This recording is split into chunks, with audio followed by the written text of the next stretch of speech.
यहाँ पूछा था पावर, भाई यहाँ पावर पूछा था, फोकल लेंथ नहीं पूछा था, देख लेना क्वेश्चन अच्छे से। फिर यहाँ पे पूछा था काइनेटिक एनर्जी और लैम्डा के बीच का ग्राफ। तो हम यहाँ देख रहे हैं kinetic energy inversely proportional to lambda आ रहा है और कुछ इंटरसेप्ट आ रहा है जो कि नेगेटिव है। तो आपका ये ग्राफ बनेगा। ये ग्राफ किसके लिए बनेगा? ये आपके ये लैम्डा के लिए नहीं, आपके फ्रीक्वेंसी के लिए बनता है ये ग्राफ।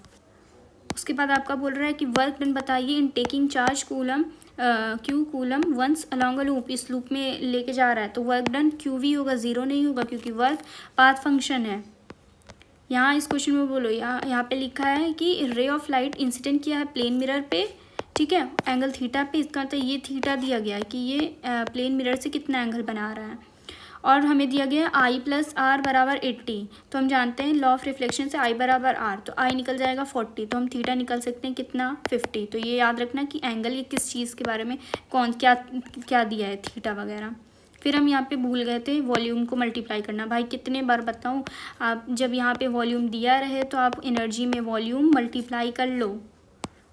यहाँ क्वेश्चन पूछा था कि कह रहा था सेम एम्पलीट्यूड है, फ्रीक्वेंसी है और सेम स्ट्रेट लाइन में जा रहे हैं और दोनों ही अपोजिट डायरेक्शन में एक बार के लिए। तो यहाँ पे ऐसे करेंगे a/2 a साइन फाई कितना आ गया पाई बाई सिक्स और ये φ2 क्या आ जाएगा। अब वो डिफरेंट मतलब अपोजिट वाले लाइन में तो पाई माइनस पाई/6, यहाँ पाई/6 डेल्टा फाई हम लोग φ2 माइनस φ1 करके निकाल लेंगे।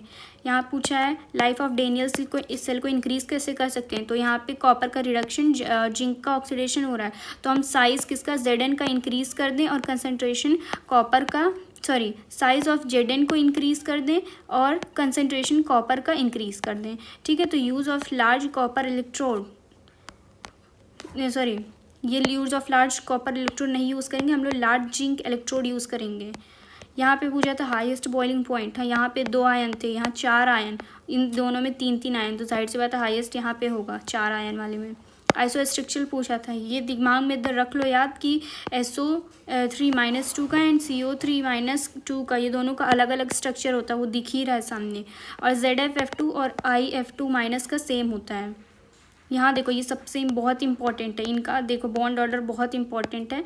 CO2-2 का कितना बॉन्ड ऑर्डर है 1.33 है, वहीं CO2 का 2 है और CO का 3 है, ये ठीक है। CO का 3 है, CO2 का 2 है, CO2-2 का 1.33 है। उसके बाद फिर आपका यहाँ पे ये याद रखना है इसको, ये थोड़ा आई थिंक एक्सेप्शन टाइप का, इसको याद रखना है कि जो आयनिक कैरेक्टर होता है इसमें आपका क्या नाम है डिक्रीज़ करता है डाउन द ग्रुप। जैसे इस ये वाला ZnCl2 सबसे ज़्यादा आयनिक कैरेक्टर और CD उससे कम, Hg सबसे कम। Hg में सबसे कम इसलिए होता है क्योंकि हम लोग जब मूव करते हैं down the group effective nuclear charge कह रहा है इंक्रीज़ होता है। क्यों increase? Due to poor shielding of f orbital. इसी वजह से Hg+2 के पास मोर पोलराइजिंग होगा और ज़्यादा कोवेलेंट होगा इसके पास। ये तो सही हो गया, हमें नॉट करेक्ट पूछा था, ये जो होगा ये नॉट करेक्ट होगा क्योंकि AlF3 हम जानते हैं क्या होता है, आयनिक होता है। तो आयनिक होता है और ये इस साइड से इंक्रीज़ करेगा, मतलब कोवेलेंट कैरेक्टर यहाँ पे पूछा था तो इसका ज़्यादा कोवेलेंट कैरेक्टर होगा ना कि इसका। उसके बाद यहाँ पे हमें मेजर प्रोडक्ट पूछा है और ये हमें हॉफमैन रखवाना है प्रोडक्ट, हॉफमैन प्रोडक्ट बनाना है जहाँ पे लेस सब्सटेंट होता है। सबसे पहली बात तो अगर मान लो यहाँ पे पॉजिटिव है ना तो यहाँ पे नहीं ले जाना है आपको पॉजिटिव, पहली बात रीअरेंज नहीं होगा। तो यहाँ पे हम लोग ये वाला इसलिए नहीं यूज़ करेंगे क्योंकि यहाँ पे हमारा मोर सब्सटेंट बन रहा है, तो हमें लेस सब्सटेंट चाहिए तो हमारा यहाँ पे आएगा डबल बॉन्ड। हमें इस क्वेश्चन को समझ ही नहीं आया, ये इसी के बारे में पूछ रहा था कि इस Br को हम लोग कितने पोजीशंस तक ले जा सकते हैं। तो जाहिर सी बात से 3 ले जा सकते हैं। कौन सा है जो एक्ट करेगा सर्टोली सेल पे, ये हमेशा ही मैं भूल जाती हूँ। FSH जो होता है वो और सर्टोली सेल पे एक्ट करता है, वो स्पर्मियोजेनेसिस में काम करता है। यहाँ पे पूछा था FAD ड्यूरिंग इलेक्ट्रॉन, FAD कहाँ पे मतलब इन्वॉल्व होता है, तो वो सक्सेनिक एसिड से फ्यूमेरिक एसिड में इन्वॉल्व होता है। Protista with photosynthetic pigment which are identical to those of higher plant can be also identified by heterotropic nutrition by predation when deprived of sunlight। ये आपका NCERT से direct line उठा के आया। पूछा बोला है कि slime mould during favourable condition plasmodium differentiate कर जाते हैं फ्रूटिंग बॉडीज़ में। पहली बात तो अनफेवरेबल कंडीशन में आपके जो फ्रूटिंग बॉडीज़ हैं वो बनते हैं, वो प्लाज्मोडियम जो है वो तब डिफ्रेंशिएट करते हैं फ्रूटिंग बॉडीज़ में जब अनफेवरेबल कंडीशन रहता है। तो यहाँ बोल रहा था main plant body of moss किससे प्रोड्यूस है, तो वो आपके बर्ड से, क्योंकि लीफी स्टेज जो होते हैं वो डेवलप होते हैं secondary protonema as lateral bud. यहाँ असर्शन दिया था कि एसिडिया जो है वो उरुकोडेटा है, और क्योंकि वो लार्वल टेल में ओनली टेल ऑफ लार्वा में होता है, तो दोनों ही सही और करेक्ट एक्सप्लेनेशन है। ठीक है,